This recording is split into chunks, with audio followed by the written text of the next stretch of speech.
책 읽는 자작나무.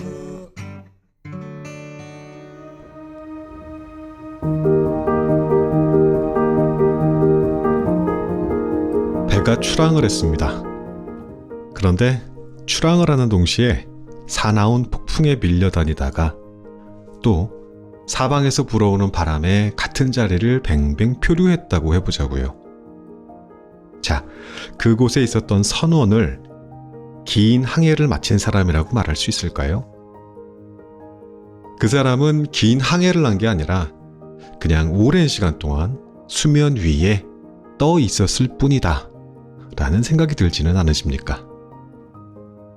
자, 로마의 철학자 세네카가 이런 말을 했다고 합니다.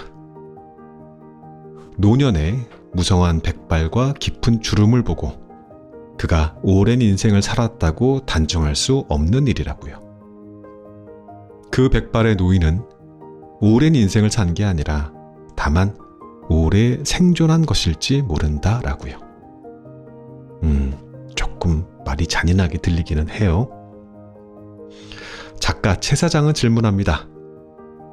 다만 생존하는 것이 아니라 인생을 산다는 것은 무엇일까 하고요. 표류하는 삶이 아니라 항해하는 삶이란 무엇을 의미하는 것일까 라고 말입니다. 그것이 단순히 사회적인 성공이나 부의 축적을 의미하는 것이 아닌 거는 알지 않느냐고요. 깊은 고독 속에서 내면으로 침잠해가는 시간과 마주할 때에야 우리는 비로소 깊이 이해하게 된다고 합니다. 인생을 산다는 것은 내적으로 성장해 가는 것임을. 그러면서 또 질문합니다. 그러면 내적으로 성장하는 것이란 무엇입니까? 어떻게 성장할 수 있나요? 우리는 표류하고 있습니다. 어딘가에서 한자리에서 뱅뱅 돌고 있어요. 일단 이 표류하려고 하는 습성에서 자신을 깨뜨리는 것에서부터 성장은 시작된다고 합니다. 그런데 그러한 자신을 깨뜨리기 위해서는 외부의 힘이 필요했다는 거예요. 스스로는 좀 어렵대요. 나를 깨뜨릴 수 있는 것은 외부의 힘이었다. 외부의 힘이라 그건 바로 나를 불편하게 하는 오래된 지혜들이라는 겁니다. 일상에서 표류하고 있는 자신을 멈춰 세우고 깨달음으로 밀어 올리는 불편한 지식들을 만나야 한다고요. 그 지식들은 지혜가 되어서 우리를 성장하게 하리라고. 오늘 소개할 책의 제목은 11계단입니다. 지은이 최 사장, 펴낸 곳은 웨일북스입니다. 11계단이 말하고자 하는 바는 분명합니다. 성장과 지혜, 일단 오래된 지혜들이 등장합니다. 작가를 불편하게 했던 지혜들 중에서 가장 중요하다고 생각해왔던 것들입니다. 간단히 먼저 말씀을 드려보자면 소년이 등장을 하는데요. 이 소년은 문학을 만나게 됩니다. 문학에서 출발해서 종교인 기독교와 불교에 입문하게 되고요. 다음 계단으로는 과학을 접하게 되고 우주를 알게 됩니다. 또는 철학을 공부하게 됩니다. 자, 이상과 현실에 대한 고민을 합니다. 이렇게 나를 불편하게 했던 지혜들을 받아들여 갑니다. 그리고 이러한 인류의 오랜 지혜가 어떻게 한 명을 구체적으로 성장시켰는지를 섬세하게 그려내고 있어요. 네, 작가의 개인적인 성장 이야기가 함께 담겨져 있습니다. 결과적으로 이 책 11계단은요, 인류의 고전을 개인의 성장기와 연결시킨 인문학적인 수필이라는 형식을 갖추고 있다고 보시면 되겠어요.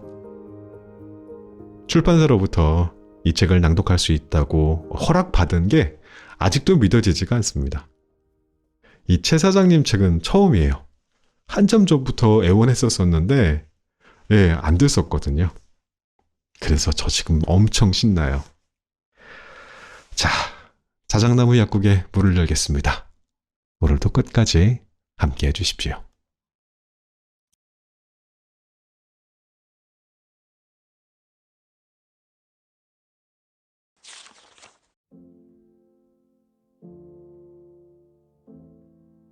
이건 불편함의 계단이다.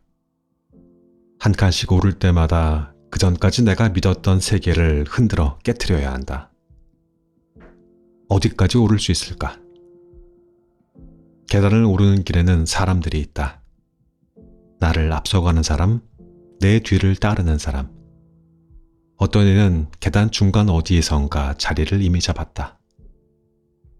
그 계단의 높이가 그는 가장 마음에 들었으리라. 그는 행복한 사람이다. 만족하지 못하는 사람은 더 오른다.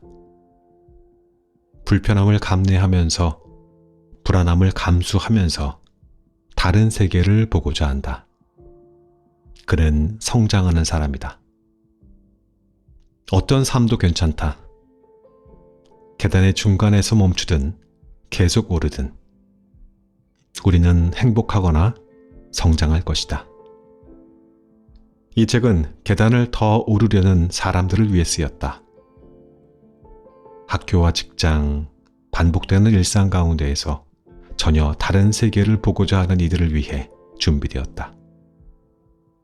당신이 모험가의 영혼을 가졌다면 이 여행이 마음에 들 것이다. 혹은 이미 계단의 끝에 도달한 성취한 영혼이라면 이 책은 당신이 성장해온 추억의 앨범이 될 것이다. 이제 어느 평범한 소년이 되어보자. 그리고 계단 앞에 서자. 고개를 들면 우거진 수풀과 안개와 구름에 뒤덮인 그 끝을 가늠할 수 없는 계단이 보인다. 뒤를 돌아보면 거기엔 가족과 학교와 직장이 있다. 지금까지 나를 편안하게 보호해 주었던 세계. 작별을 고할 필요는 없다. 아쉬워할 필요도 없다. 우리는 떠나지만 우리가 이 계단을 오르고 있음을 아무도 알지 못할 것이다. 이 모험은 나와 당신의 내면의 성장에 대한 기록이다. 불편함에 대하여. 첫 발을 떼기에 앞서 불편함에 대해 좀 더 이야기해보자. 사람들로부터 질문을 받을 때가 있다. 어떤 책을 읽어야 하는가? 이런 질문에는 대답하기 곤란하다. 왜냐하면 옷을 사고 입는 방식이 사람마다 다르듯 책을 고르고 읽는 방법도 사람마다 다르기 때문이다. 그럼에도 불구하고 대답을 해야 한다면 이렇게 말하고 싶다. 불편한 책을 읽을 것. 두 종류의 사람이 있다. 첫 번째는 익숙한 책을 선택하는 사람이다. 하나의 책을 읽고 그 세계에 동감하면 다음에는 그와 관련된 좀 더 심도 깊은 책을 선택한다. 이 과정을 반복함으로써 하나의 분야를 깊이 있게 파고드는 사람이 있다. 두 번째는 불편한 책을 선택하는 사람이다.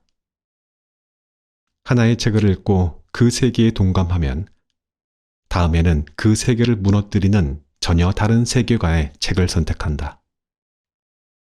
이 과정을 반복함으로써 자기 세계의 지평을 점차 넓혀가는 사람이 있다. 두 가지의 방법이 있는 것이다. 익숙한 세계에 깊이를 더하는 방법과 불편한 세계의 지평을 넓히는 방법. 어떤 방법이 더 옳은가? 그런 것은 없다. 두 가지 모두 괜찮은 방법이다. 하나의 분야를 선택해서 전문적인 깊이를 더해가는 삶도 훌륭하고 다양한 세계를 떠돌며 여행하는 삶도 훌륭하다. 두 가지 방법을 다 선택하면 좋겠지만 그것이 불가능함을 우리는 안다. 죽음 때문이다. 우리에게는 끝이 있고 그 끝은 생각보다 빠르게 다가온다. 일생 동안 책을 읽을 수 있는 시간은 무척이나 짧게 주어진다. 너무 어리거나 너무 늙었을 때를 제외하고 잠자는 시간, 경제활동을 하는 시간, 사랑하는 사람들을 돌보고 함께하는 시간을 제외해야 한다. 우리에게 주어진 독서 시간은 물리적으로 한정되어 있다. 다시 말해서 우리가 선택할 수 있는 삶의 방식도 제한되어 있는 것이다. 이 제한된 삶을 어떻게 만들어갈 것인가? 그것은 우리 스스로에게 달려 있다. 다만 개인적으로는 당신이 두 번째 사람이었으면 좋겠다. 불편한 책을 읽는 사람, 불편한 세계를 선택하고 그 불편함을 극복해가는 사람이었으면 좋겠다. 왜냐하면 세계는 아주 넓고 오래되었으며 그래서 신비하기 때문이다. 인류의 기원부터 지금에 이르기까지 사람이 찾거나 만들어낸 세계의 신비로움은 다양한 분야에 숨어 이어져 오고 있다. 내가 들춰내기 전까지 세계의 신비는 나에게 모습을 드러내지 않는다. 하나의 분야에 대한 깊이 있는 지식은 우리를 먹고 살게 하고 타인으로부터 인정받게 하며 사회를 발전시킬 것이다. 하지만 그것이 내 세계의 전부라면 그 삶은 너무나도 아쉽다. 우리는 노동하기 위해 이곳에 온 것이 아니라 즐기고 여행하고 놀라워하기 위해 온 것일 테니까. 인생이라는 제한된 시간 속에서 세계의 다양한 영역을 모험하는 가장 괜찮은 방법은 불편한 책을 읽는 것이다. 불편한 책.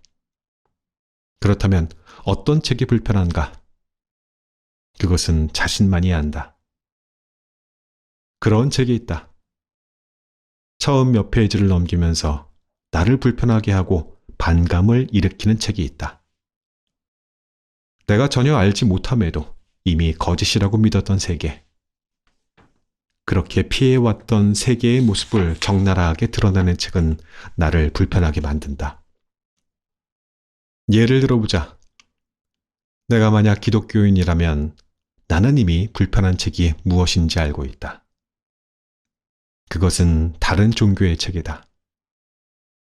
불교나 힌두교에 대한 책은 태어나서 한 번도 읽어보지 않았지만 나는 이미 알고 있다.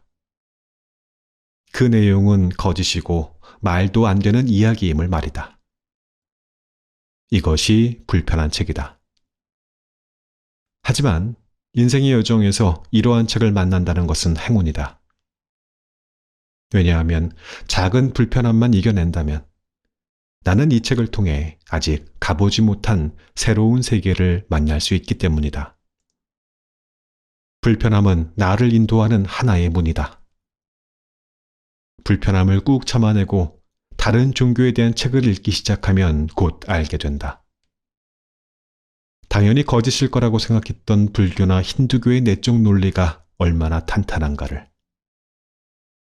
이제 한 계단을 오르게 되는 것이다. 나는 더 이상 기독교인이 아니다. 그렇다고 불교도나 힌두교가 되는 것도 아니다. 나는 드디어 종교인이 된다. 불편함은 여기서 끝나지 않는다. 종교인이 된 나에게는 다른 종류의 불편함이 찾아온다. 철학이나 과학에 대한 책은 읽을 기회가 거의 없었지만 나는 이미 알고 있다. 이런 무신론적인 내용은 어차피 옳은 내용도 아니고 내가 모른다고 해서 크게 문제될 것도 없다는 것을 말이다. 하지만 불편함을 참고 철학과 과학에 대한 책을 읽기 시작하면 곧 알게 된다. 한 번도 경험해보지 못한 놀라움이 철학과 과학의 성과 안에 담겨져 있음을. 나는 다시 한 계단을 더 오르게 된다. 나는 더 이상 종교인도 철학도나 과학도도 아니다. 나는 드디어 진실을 추구하는 인간이 된다. 불편함은 계속된다. 진리를 추구하는 이에게도 불편함이 있다. 지극히 현실적인 문제가 그것이다. 먹고 사는 과정에서 생기는 경제, 정치, 사회라는 지극히 인간적인 문제들은 나를 불쾌하게 만든다. 하지만 이런 현실적인 요구들을 하찮은 것으로 치부해서는 안 된다. 그것을 받아들이고 극복할 때 우리는 이상과 현실이 조율된 하나의 조화로운 삶을 만나게 된다. 이후에도 불편함은 계속된다. 불편함은 삶을 죽음으로, 죽음을 초월로 밀어올린다. 그래서 불편함은 설렌다. 어떤 책 속에서 불편함이 느껴진다면 그것은 당신이 방금 새로운 대륙에 도착했다는 존재론적 신호다. 이제 기존의 세계는 해체될 것이고 새로운 세계와 만나 더 높은 단계에서 나의 세계가 재구성될 것이다. 하나의 계단을 더 올라가는 것이다. 그러므로 나는 당신에게 불편함을 권한다. 출발 전 주의사항. 계단을 오르는 모험을 시작하기에 앞서 두 가지 주의사항이 있다. 첫 번째는 계단의 각 단계가 보편적인 기준은 아니라는 점이다. 우리는 문학에서 시작해 초월에 이르는 11계단의 계단을 따라간다. 하지만 이러한 단계는 보편적인 순서가 아니다. 불편한 책이 사람마다 다르듯 성장의 과정에서 나에게 영향을 미치는 지식은 사람마다 다른 순서로 찾아온다. 이 책에서 제시된 단계들은 성장하는 개인을 탐구하기 위한 하나의 사례다. 두 번째는 계단의 순서가 서열을 의미하는 것이 아니라는 점이다.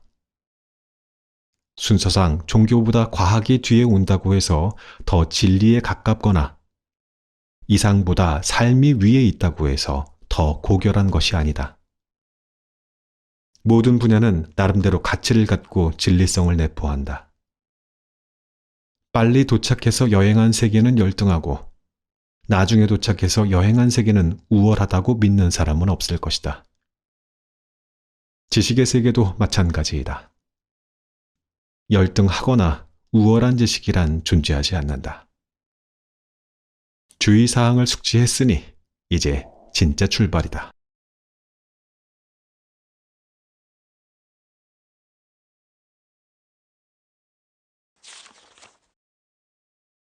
인생의 첫 번째 책. 교실 창밖의 뒷산에는 눈이 쌓였다. 겨울방학이 찾아왔다. 방학을 맞는 마음이 예전 같지 않았다. 이제 곧 고3이 된다는 게 믿기지 않았다. 스트레스는 없었다. 대학을 가고 싶은 마음이 없었던 건 아니지만 경주의 트랙에서 벗어나 있었으니 별다른 걱정은 없었다.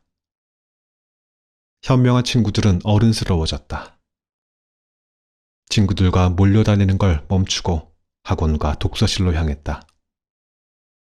같이 놀 친구가 없었던 나는 겨울 방학 내내 방 안에서 누워서 보냈다. 부모님이 일을 나가시면 온전히 내 시간이었다. 잠을 자거나 TV를 봤다. 그렇게 종일 누워있는 가운데 문득 생각이 들었다. 태어나서 지금까지 책을 한 번도 읽어보지 않았다는 생각이었다. 당시 나는 학교 특별활동으로 문예반에 소속되어 있었다. 도대체 내가 왜 문예반에 있었는지 알 수 없지만 어쨌거나 밑도 끝도 없이 스스로를 문학소년이라고 생각하고 있었던 것 같다. 문제는 지금까지 소설책은 고사하고 그 어떠한 책도 끝까지 읽어본 적이 없었다는 것이다. 그래도 문예반인데 이번 방학에는 책을 한 권 읽어봐야겠다는 목표가 생겼다. 자리에서 일어나 집에 꽂혀있는 책들의 제목을 살펴봤다. 태어나서 처음으로 읽는 책이니까 무엇인가 대단한 책을 읽어야 한다. 누나의 책장 앞에 앉아서 멋져 보일 만한 책이 없나 뒤적였다. 그리고 놀라운 두께와 놀라운 제목의 책을 발견했다. 죄와 벌. 게다가 작가의 이름이 대단해 보였다. 도스토예프스키. 내 삶의 첫 책이 되기에 충분히 묵직한 책이라고 생각했다. 겨울방학의 절반 가까이를 죄와 벌을 끼고 살았다. 처음에는 몇 장을 넘기기 힘들었다. 등장인물들의 이름이 복잡하고 무슨 상황인지도 파악할 수 없었다. 긴 문장에 익숙하지 않았던 까닭에 집중이 되지 않았다. 금세 졸렸다. 졸리면 잤다. 자다 깨면 읽었다. 그리고 결국 보름을 넘겨 다 읽었다. 죄와 벌의 마지막 페이지를 덮었을 때에는 많은 것이 달라져 있었다. 나의 무기력한 일상은 산산조각 났다. 무한의 시간이 천천히 흐르는 칠흑 같은 내 영혼의 골방엔 깊은 균열이 생겼다. 빛이 새어들어왔다. 나는 무엇인가 잘못 건드렸다는 걸 강하게 느꼈다.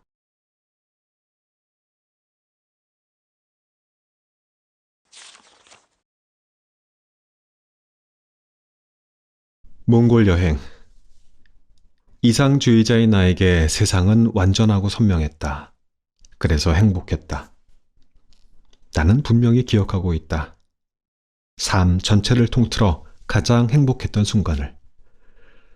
그 순간은 대학 1학년 여름방학, 몽골로 떠난 봉사활동 중에 있었다.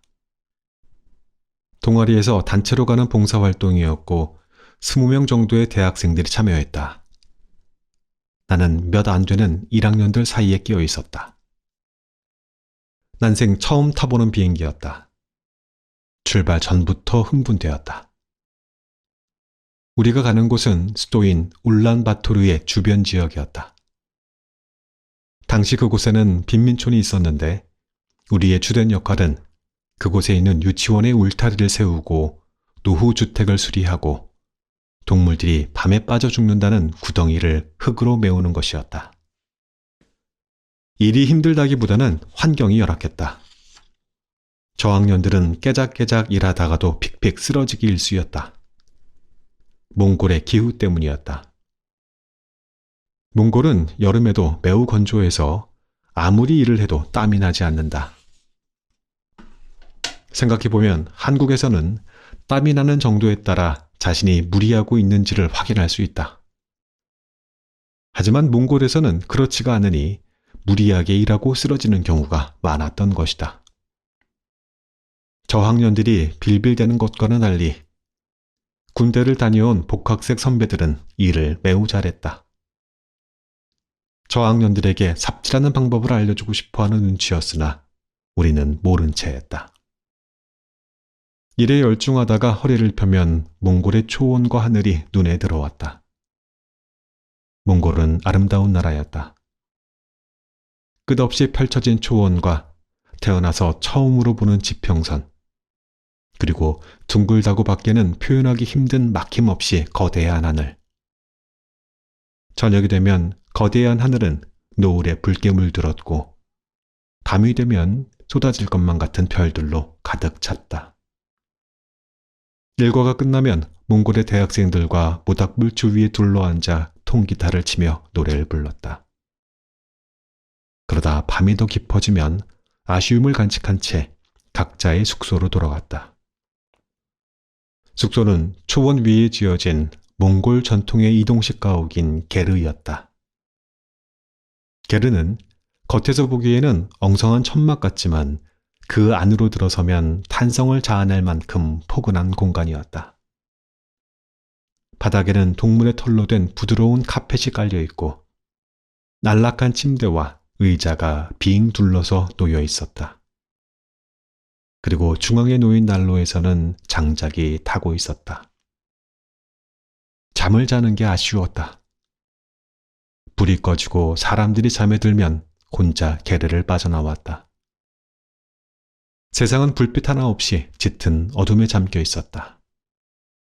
하지만 조금도 무섭지 않았다. 쏟아질 듯한 별들 때문이었다. 어릴 적 동화책에서 읽었던 은하수라는 단어는 당연히 문학적인 표현일 거라고 생각했었다. 밤하늘에 별들의 강이라는 게 있을 리가 없지 않은가. 하지만 21살이 되어서 나는 처음으로 은하수라는 단어가 의미하는 것이 무엇인지 정확히 알았다. 그건 사실이었다. 밤하늘에는 실제로 별들의 강이 있었다. 그것은 놀랍도록 선명하고 짙은 우윳빛이었고 한쪽 하늘에서 시작해서 내 머리 위를 거쳐 반대편 하늘까지 거대하게 이어져 있었다. 이제 그만 살아도 되겠다고 생각한 건 바로 그때였다. 그 순간 너무나도 맑은 정신 속에서 나는 정확히 느낄 수 있었다. 지금 이 순간이 과거와 미래를 관통하는 나의 삶 전체를 통틀어 가장 행복한 순간임을. 그것은 시간의 한계를 초월한 느낌이었다. 잠시나마 인생 전체를 조망한 느낌.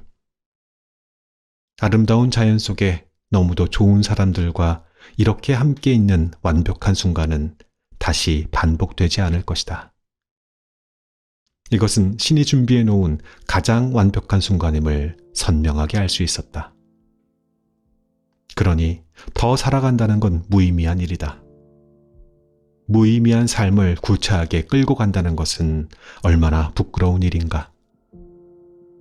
만약 다시 돌아갈 수 있다면, 그때의 순간으로 돌아가서 젊은 나를 만날 수 있다면 이야기해보고 싶다. 그가 가진 생각과 기분과 세계관과 계획에 대해서 들어보고 싶다. 그리고 나는 단 한마디도 그를 가르치려 들지 않을 것이다. 다만 고맙다고 이야기할 것이다.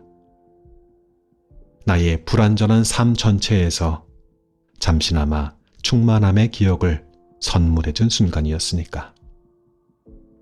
젊은 나의 생각은 옳았다.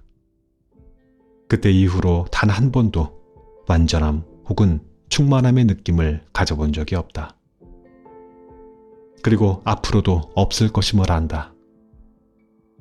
왜냐하면 이제는 알기 때문이다. 완전함과 충만함이란 아이러니하게도 미숙함의 다른 표현이라는 것을 말이다. 현실에서 멀어질수록, 세계의 복잡성을 이해하지 못할수록 세상은 단순하고 명쾌하게 보인다. 문제는 세상을 그렇게 단순하게 파악할 때에만 우리가 행복할 수 있다는 사실이다. 그래서 어른이 된다는 것은 슬픈 일이다. 어른으로 성숙해 간다는 것은 세계의 복잡성을 초연하게 받아들임을 의미한다. 세계의 복잡성을 받아들인다는 것은 우리가 완전함과 충만함의 허구성을 이해했음을 의미한다. 완전함과 충만함을 내려놓은 사람에게 행복은 없다. 우리는 선택을 해야 한다. 지금의 계단에 머무를지 아니면 한 걸음 더 오를지. 니체는 여동생에게 보내는 편지에서 이렇게 충고한다. 만약 네가 영혼의 평화와 행복을 원한다면 믿어라. 다만 네가 진리의 사도가 되려 한다면 질문하라.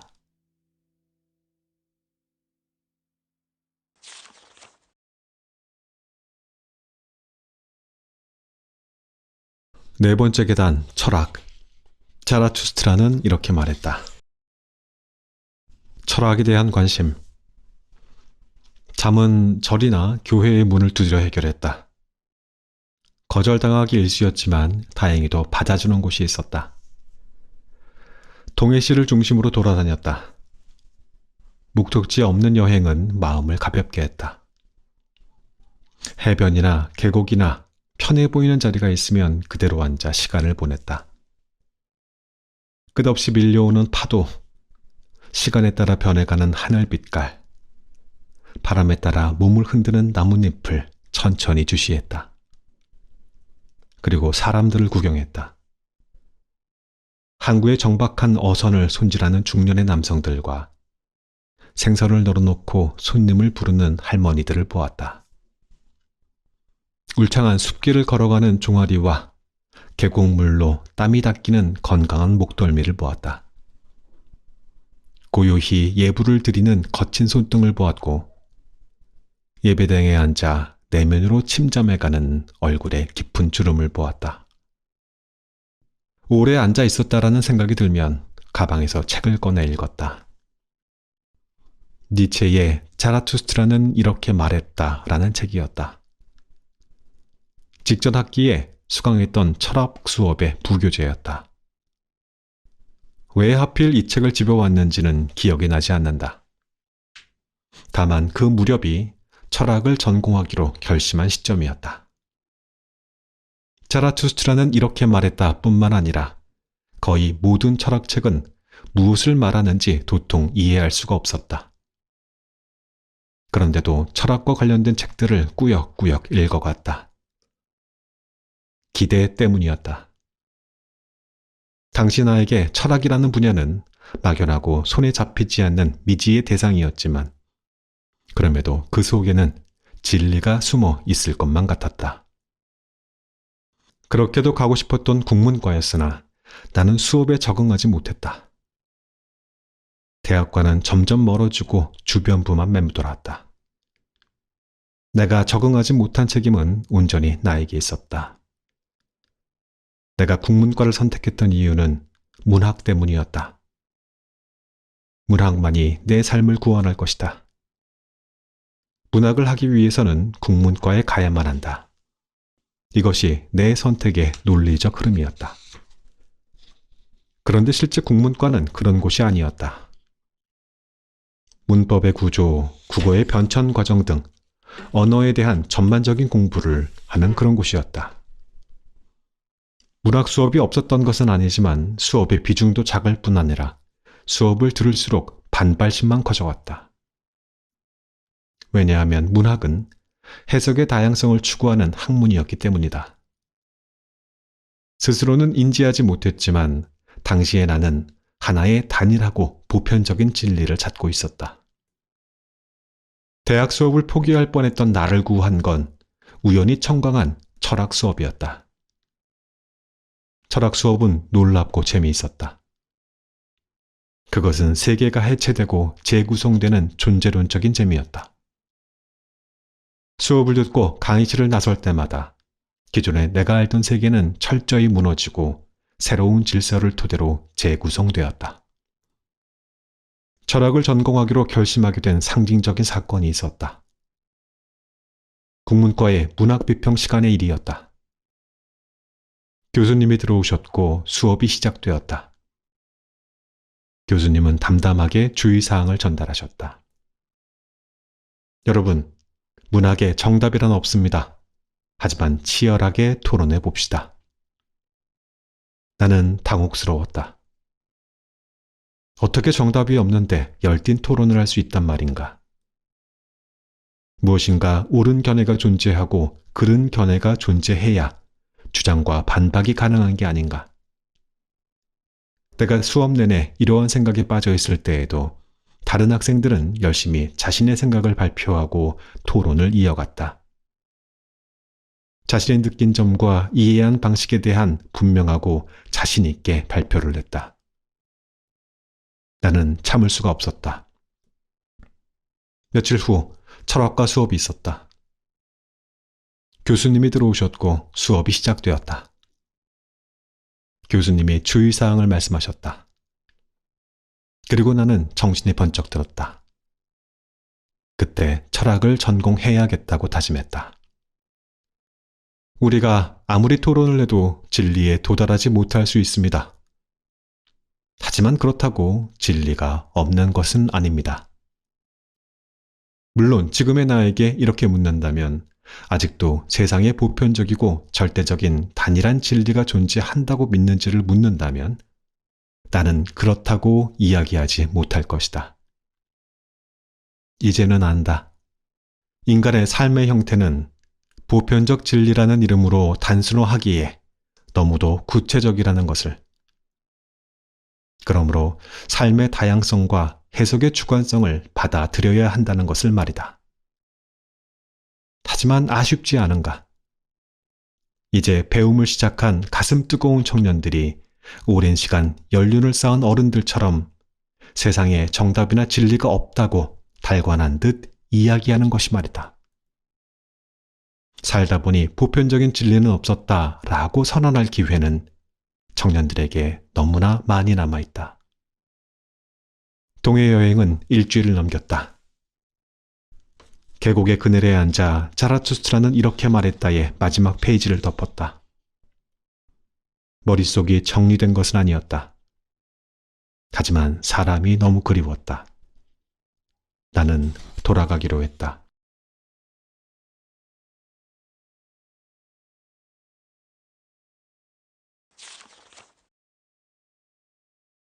네 번째 계단.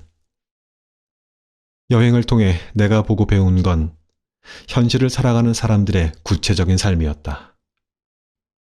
감추사에는 붓다가 아니라 주지 스님이 있었고, 교회에는 신이 아니라 신자들이 있었으며, 시장에는 상품이 아니라 사람들이 있었다.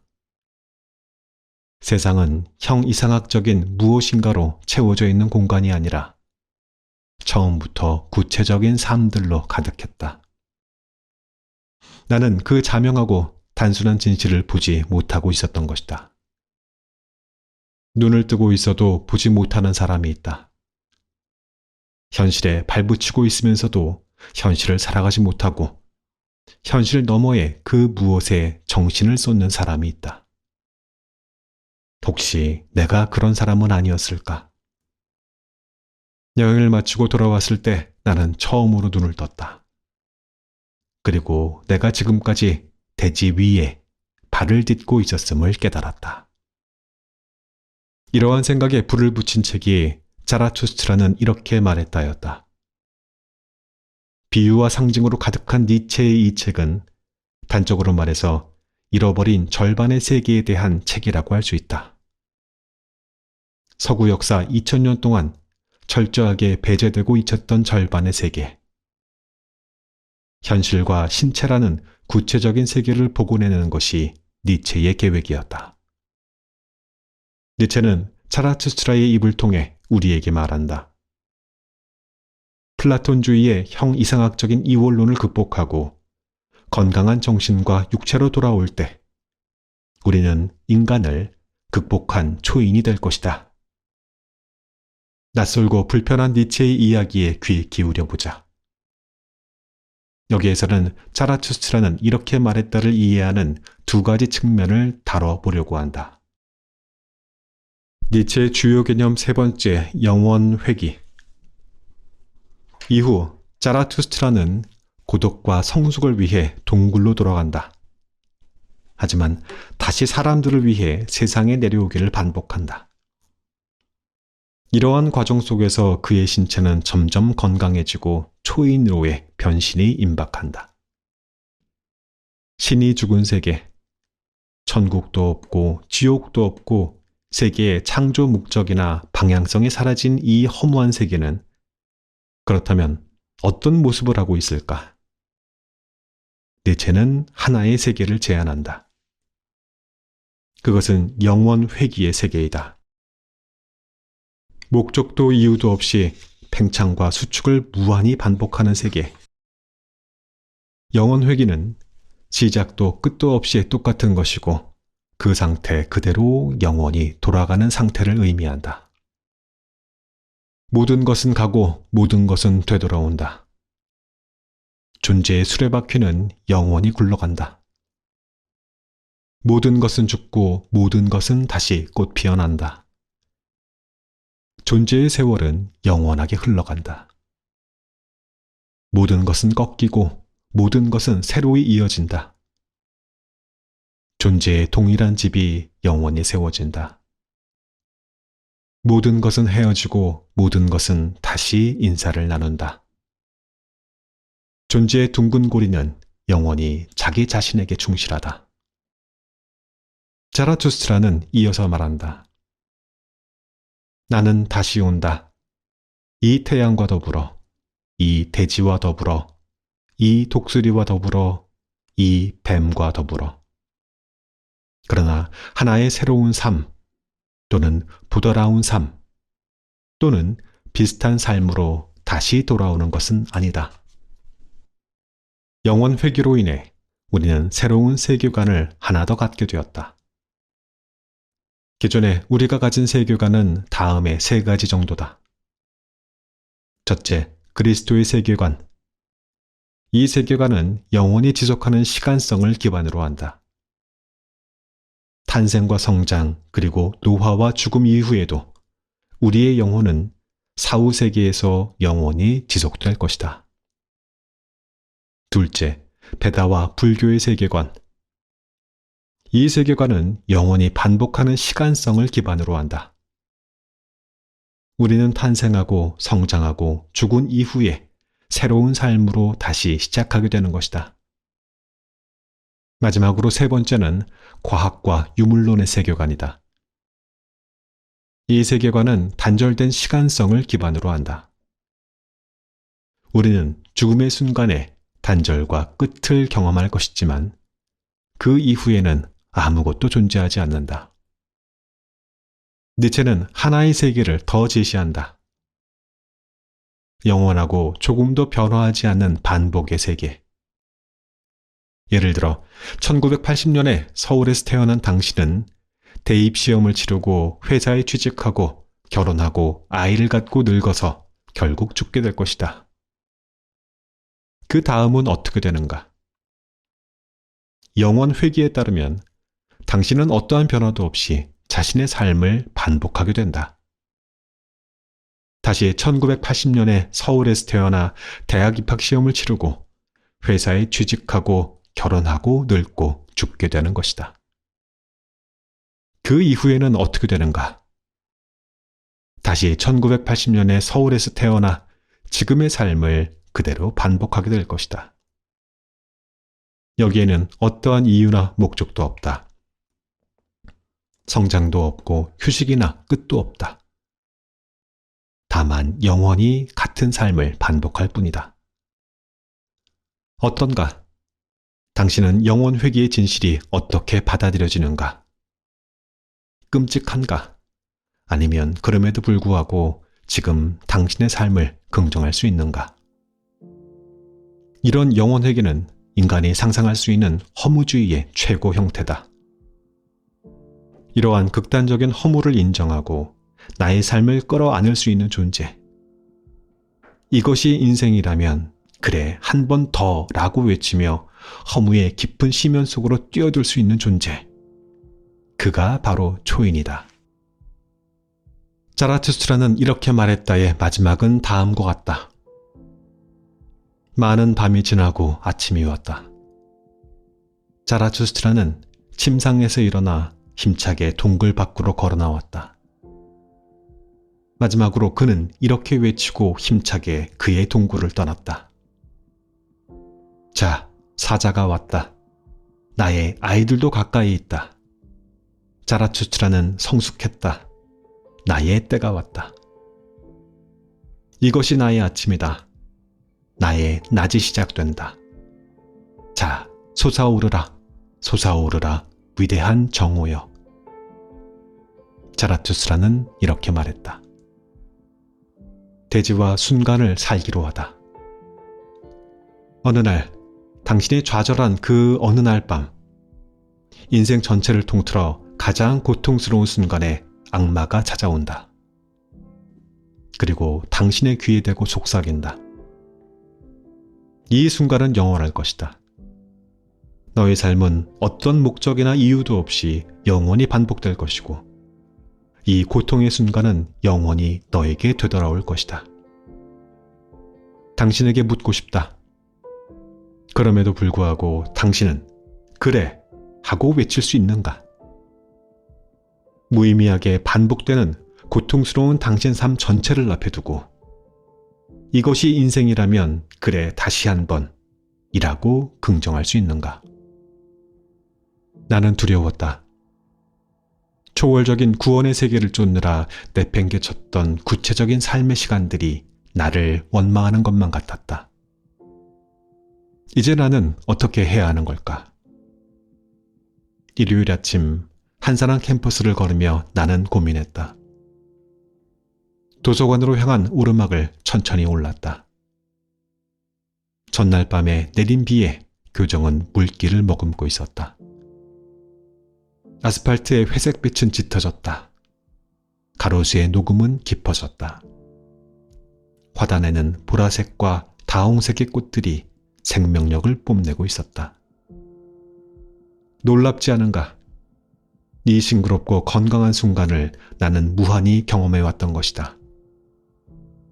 내가 이 삶을 다시 선택한 이유, 한 번 더 나로서 살기로 결심한 이유는 바로 이 순간을 그렇게도 다시 보고 싶었기 때문인지 모른다. 찰나의 순간은 무한히 중첩된 내 삶의 한 지점을 강하게 꿰뚫고 있었다. 사람들은 신을 찾아 교회로 향한 시간, 신도 없고 사람도 없는 이 비어있는 일요일 오전의 캠퍼스에서 나는 대지의 기쁨으로 가득한 영원한 순간을 자각한 것이다. 하늘이 아니라 대지를 걸어야겠다. 걸어가면서 만나는 모든 것과의 영원한 순간을 긍정할 수 있는 그러한 삶을 살아야겠다. 나는 그렇게 다짐했다.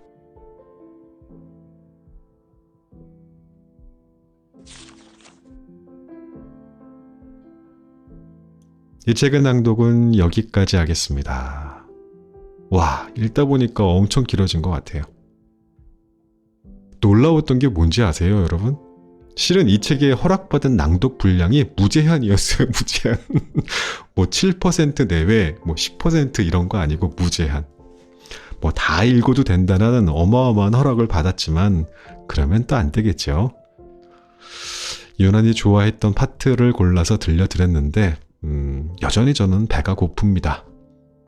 여러분들이 이 책은 꼭 직접 구매해서 읽어봐 주시면 참 좋겠다는 마음이에요. 자, 긴 시간 함께 해주셔서 정말 고맙습니다. 사랑하는 나무님들, 다음에 또 뵙겠습니다. 그때까지 건강히 안녕히 계십시오.